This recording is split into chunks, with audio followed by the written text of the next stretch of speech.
ಸುವಾಸನೆ ಬೀರುವ ಆಕರ್ಷಕ ಬಣ್ಣಗಳಲ್ಲಿ ಕಂಗೊಳಿಸುವ ಸೇವಂತಿಗೆ ಹೂವು ಯಾರಿಗೆ ತಾನೇ ಇಷ್ಟ ಇರಲ್ಲ ಹೇಳಿ. ಪೂಜೆಗಾಗಲಿ ಅಲಂಕಾರಕ್ಕಾಗಲಿ ಸೇವಂತಿಗೆ ಹೂವಿಗೆ ಒಂದು ವಿಶೇಷ ಸ್ಥಾನವಿದೆ. ಇದನ್ನು ಹೂಗಳ ರಾಣಿ ಎಂದು ಕರೆಯುತ್ತಾರೆ. ಆದರೆ ಇಂತಹ ಸುಂದರವಾದ ಹೂವಿನ ಗಿಡಗಳನ್ನು ನಮ್ಮ ಮನೆಯ ಅಂಗಳದಲ್ಲಿ, ಬಾಲ್ಕನಿಯಲ್ಲಿ ಅಥವಾ ಟೆರೆಸ್ ಮೇಲೆ ಬೆಳೆಸುವುದು ಕಷ್ಟವೇ ಅಂತ ಕೇಳಿದರೆ ಖಂಡಿತ ಇಲ್ಲ.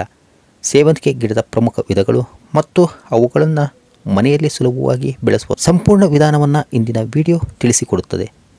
ಹಾಗಾಗಿ ಸ್ಕಿಪ್ ಮಾಡದೆ ಅಂತ್ಯದವರೆಗೂ ನೋಡುವಿರಾಗಿ ಭಾವಿಸುತ್ತಾ, ಆತ್ಮೀಯ ವೀಕ್ಷಕ ಸ್ನೇಹಿತರಿಗೆಲ್ಲ ಮೇರೀಸ್ ಮನಿ ಗಾರ್ಡನ್ ಚಾನಲ್ಗೆ ಆಧಾರದ ಸ್ವಾಗತ ಕೋರುವ ನಾನು ನಿಮ್ಮ ದೀಪಕ್ ಕುಮಾರ್ ಟಿ. ಯಾರೆಲ್ಲ ಹೊಸ ವೀಕ್ಷಕ ಸ್ನೇಹಿತರು ಇನ್ನೂ ನಮ್ಮ ಚಾನಲನ್ನು ಸಬ್ಸ್ಕ್ರೈಬ್ ಮಾಡ್ಕೊಂಡಿಲ್ವೋ ಅವರೆಲ್ಲ ತಕ್ಷಣ ಸಬ್ಸ್ಕ್ರೈಬ್ ಮಾಡ್ಕೊಳ್ತೀರಾ ಅಂತ ಆಶಿಸುತ್ತಾ ಬನ್ನಿ ಇಂದಿನ ವಿಡಿಯೋ ಆರಂಭಿಸೋಣ. ಸ್ನೇಹಿತರೆ, ಸೇವಂತಿಗೆಯಲ್ಲಿ ನೂರಾರು ವಿಧಗಳಿವೆ. ಆದರೆ ನಮ್ಮ ವಾತಾವರಣಕ್ಕೆ ಹೊಂದಿಕೊಂಡು ಮನೆಯಲ್ಲಿ ಸುಲಭವಾಗಿ ಬೆಳೆಸಬಹುದಾದ ಕೆಲವು ಜನಪ್ರಿಯ ತಳಿಗಳನ್ನು ನೋಡೋಣ. ಇನ್ಕರ್ಡ್ ಬ್ಲೂಮ್ಸ್, ಇವುಗಳನ್ನು ಚೆಂಡು ಸೇವಂತಿಗೆ ಅಂತ ಕರೀತಾರೆ. ಇವುಗಳ ಹೂವು ದೊಡ್ಡದಾಗಿದ್ದು ದಳಗಳು ಒಳಮುಖವಾಗಿ ಸುರುಳಿಯಾಗಿ ದಟ್ಟವಾಗಿರುತ್ತವೆ. ಮಾರುಕಟ್ಟೆಯಲ್ಲಿ ಇವುಗಳಿಗೆ ಹೆಚ್ಚಿನ ಬೇಡಿಕೆ ಇದೆ. ಬಿಳಿ, ಹಳದಿ ಮತ್ತು ತಿಳಿ ಗುಲಾಬಿ ಬಣ್ಣಗಳಲ್ಲಿ ಇವು ಲಭ್ಯ. ಎರಡನೇದಾಗಿ ರಿಫ್ಲೆಕ್ಸ್ ಬ್ಲೂಮ್ಸ್. ಈ ಹೂವಿನ ದಳಗಳು ಹೊರಮುಖವಾಗಿ ಅಥವಾ ಕೆಳಮುಖವಾಗಿ ಬಾಗಿರುತ್ತವೆ. ಇವು ನೋಡಲು ತುಂಬ ಆಕರ್ಷಕವಾಗಿರುತ್ತವೆ. ಅಲಂಕಾರಕ್ಕೆ ಹೆಚ್ಚಾಗಿ ಬಳಸುತ್ತಾರೆ. ಮೂರನೇದಾಗಿ ಪಾಂಪಾನ್. ಇವು ಚಿಕ್ಕ ಗಾತ್ರದ ದುಂಡನೆ ಆಕಾರದ ಹೂಗಳು. ಒಂದೇ ಗಿಡದಲ್ಲಿ ಗೊಂಚಲು ಗೊಂಚಲಾಗಿ ಅರಳುತ್ತವೆ. ಕುಂಡದಲ್ಲಿ ಬೆಳೆಸಲು ಇವು ಅತ್ಯುತ್ತಮ ಆಯ್ಕೆ. ಗುಲಾಬಿ, ಕೆಂಪು, ಹಳದಿ, ಬಿಳಿ ಹೀಗೆ ಹಲವು ಬಣ್ಣಗಳಲ್ಲಿ ಸಿಗುತ್ತವೆ. ಸ್ಪ್ರೇ ಅಥವಾ ಬಟನ್ ಸೇವಂತಿಗೆ, ಇವುಗಳನ್ನು ಗುಂಡಿ ಸೇವಂತಿಗೆ ಎಂದು ಕೂಡ ಕರೆಯುತ್ತಾರೆ. ಒಂದೇ ಕಾಂಡದಲ್ಲಿ ಹಲವಾರು ಚಿಕ್ಕ ಚಿಕ್ಕ ಹೂಗಳು ಬಿಡುತ್ತವೆ. ಪೂಜೆಗೆ ಮತ್ತು ಹಾರ ಕಟ್ಟಲು ಇವುಗಳನ್ನು ಹೆಚ್ಚಾಗಿ ಬಳಸುತ್ತಾರೆ. ಮನೆಯಲ್ಲಿ ಬೆಳೆಸಲು ಇವು ತುಂಬ ಸುಲಭ ತಳಿ.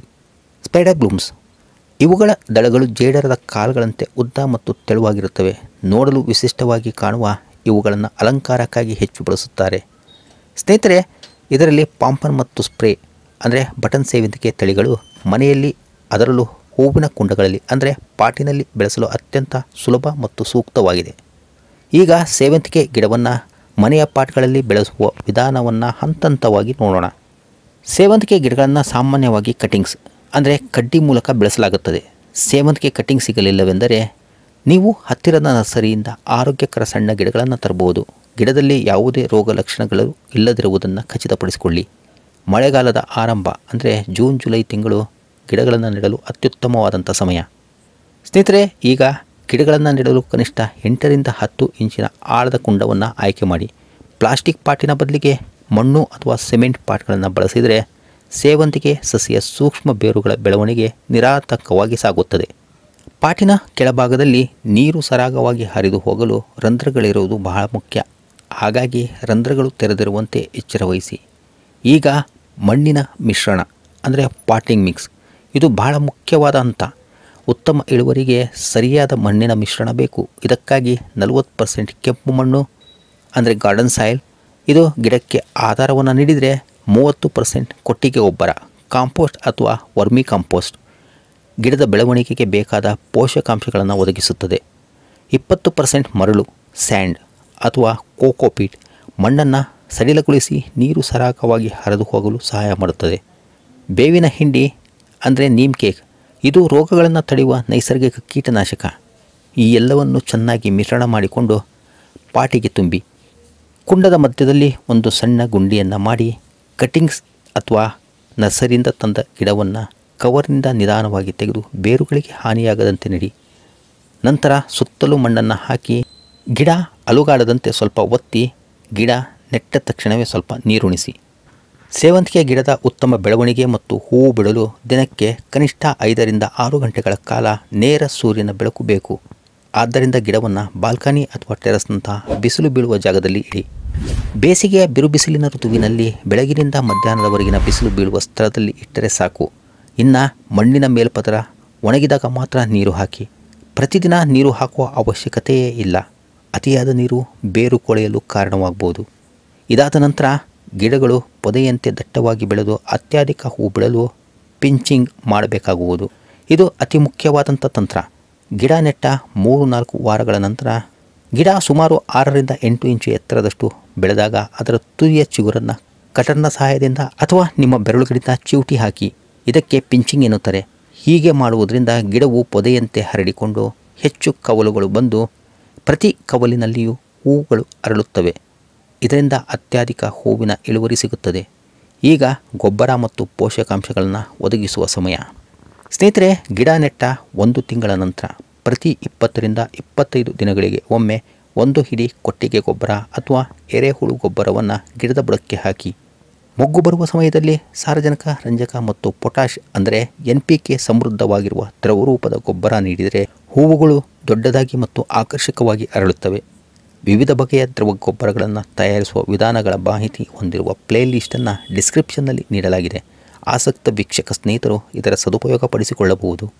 ಇದೆಲ್ಲದರ ನಂತರ ಕೀಟ ಮತ್ತು ರೋಗ ನಿರ್ವಹಣೆ. ಇದರಲ್ಲಿ ಗಿಡದ ಎಲೆಗಳನ್ನು ಪರೀಕ್ಷಿಸುತ್ತಿರಬೇಕು. ಸೇವಂತಿಗೆ ಗಿಡಕ್ಕೆ ಸಾಮಾನ್ಯವಾಗಿ ಹೇನು ಅಂದರೆ ಅಫಿಡ್ಸ್ ಮತ್ತು ಎಲೆ ತಿನ್ನುವ ಹುಳುಗಳ ಕಾಟ ಇರುತ್ತದೆ. ಹೇನುಗಳು ಎಲೆಯ ಕೆಳಭಾಗದಲ್ಲಿ ಮತ್ತು ಮೊಗ್ಗುಗಳ ಮೇಲೆ ಕಂಡುಬರುತ್ತವೆ. ಇವುಗಳನ್ನು ನಿಯಂತ್ರಿಸಲು 1 ಲೀಟರ್ ನೀರಿಗೆ 5 ಮಿಲಿಲೀಟರ್ ಬೇವಿನ ಎಣ್ಣೆ ಅಂದರೆ ನೀಮ್ ಆಯಿಲ್ ಮತ್ತು ಕೆಲವು ಹನಿಗಳಷ್ಟು ಸೋಪ್ ಲಿಕ್ವಿಡ್ ಸೇರಿಸಿ ಚೆನ್ನಾಗಿ ಮಿಶ್ರಣ ಮಾಡಿ ವಾರಕ್ಕೆ ಒಮ್ಮೆಯಂತೆ ಗಿಡದ ಮೇಲೆ ಸಿಂಪಡಿಸುತ್ತಿರಬೇಕು. ಇನ್ನು ಶಿಲೀಂಧ್ರ ರೋಗಗಳು ಅಂದರೆ ಅತಿಯಾದ ನೀರು, ಬೇರು ಕೊಳೆಯುವ ಮತ್ತು ಎಲೆಗಳ ಮೇಲೆ ಕಪ್ಪು ಚುಕ್ಕೆ ಬರುವಂತಹ ಶಿಲೀಂಧ್ರ ರೋಗ ಕಾಣಿಸಿಕೊಳ್ಳಬಹುದು. ಇದನ್ನು ತಡೆಗಟ್ಟಲು ಮಣ್ಣಿನ ಮಿಶ್ರಣಕ್ಕೆ ಬೇವಿನ ಹಿಂಡಿ ಬಳಸುವುದರೊಂದಿಗೆ ನೀರು ಹೆಚ್ಚಾಗದಂತೆ ನೋಡಿಕೊಳ್ಳುತ್ತಿರಬೇಕು. ಇಷ್ಟೆಲ್ಲ ಪೋಷಣಾನಂತರದಲ್ಲಿ ಅರಳಿದ ಹೂಗಳನ್ನು ಕತ್ತರಿಸುವುದು ಮತ್ತು ಹೂವು ಮುಗಿದ ನಂತರ ಗಿಡವನ್ನು ಕತ್ತರಿಸುವುದು ಅಂದರೆ ಪ್ರೂನಿಂಗ್ ಮಾಡುವುದು ಹೇಗೆ ಎಂಬುದನ್ನು ತಿಳಿಯೋಣ. ಹೂವುಗಳು ಸಂಪೂರ್ಣವಾಗಿ ಅರಳಿದ ನಂತರ ಬೆಳಗಿನ ಸಮಯದಲ್ಲಿ ಅವುಗಳನ್ನು ಕಾಂಡದ ಸಮೇತ ಕತ್ತರಿಸಿ ಹೂ ಬಿಡುವ ಕಾಲ ಮುಗಿದ ನಂತರ ಅಂದರೆ ಸಾಮಾನ್ಯವಾಗಿ ಫೆಬ್ರವರಿ ಮಾರ್ಚ್ ತಿಂಗಳಲ್ಲಿ ಗಿಡವನ್ನು ನೆಲದಿಂದ ಮೇಲ್ಭಾಗಕ್ಕೆ 4ರಿಂದ 6 ಇಂಚಿನಷ್ಟು ಎತ್ತರಕ್ಕೆ ಕತ್ತರಿಸಿ ಪ್ರೂನಿಂಗ್ ಮಾಡಿ. ಇದು ಮುಂದಿನ ಸೀಸನ್ಗೆ ಗಿಡವು ಮತ್ತೆ ಹೊಸದಾಗಿ ಚಿಗುರಲು ಸಹಾಯ ಮಾಡುತ್ತದೆ. ಇದೇ ಗಿಡಗಳಿಂದ ನೀವು ಕಟಿಂಗ್ಸ್ ತೆಗೆದು ಹೊಸ ಗಿಡಗಳನ್ನು ಸಹ ಮಾಡಬಹುದು. ನೋಡಿದ್ರಲ್ಲ ಸ್ನೇಹಿತರೆ, ಸೇವಂತಿಗೆ ಗಿಡವನ್ನು ಮನೆಯಲ್ಲಿ ಬೆಳೆಸುವುದು ಎಷ್ಟು ಸುಲಭ ಅಂತ. ನಾನು ಹೇಳಿದ ಈ ಸರಳ ವಿಧಾನಗಳನ್ನು ಅನುಸರಿಸಿ ನೀವು ಕೂಡ ನಿಮ್ಮ ಮನೆಯಲ್ಲಿ ಸುಂದರವಾದ ಸೇವಂತಿಗೆ ತೋಟವನ್ನು ನಿರ್ಮಿಸಬಹುದು.